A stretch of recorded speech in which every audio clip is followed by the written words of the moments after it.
مولاي. ائتيني بسالم. أمر مولاي.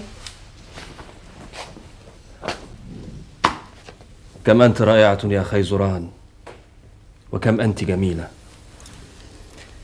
الظاهر منك والباطن. لهذا تتركني طوال اليوم ولا أراك إلا آخر الليل؟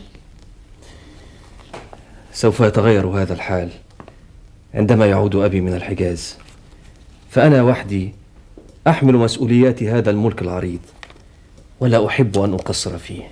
لماذا لا تحادثني فيما يصادفك من مشكلات الحكم؟ ألا تثق فيه؟ بل أثق فيك،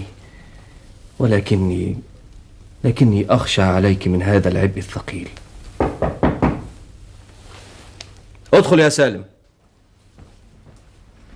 أمر مولاي. خذ يا سالم هذه الورقة، بها أسماء 10 جواري، رأيت أن أعتقهن لوجه الله.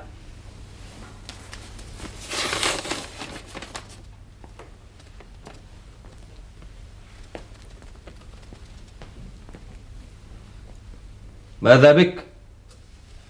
عفوا يا مولاي، هؤلاء الجواري هن أجمل ما عندنا، وليس فيهن واحدة إلا وتتميز بشيء، جمال الوجه أو حسن الصوت أو براعة العزف. معذرة يا مولاي، ألا يمكن أن تعتق 10 أخريات بدلا منهن؟ اذهب يا سالم وراجعني في الصباح. أمر مولاي.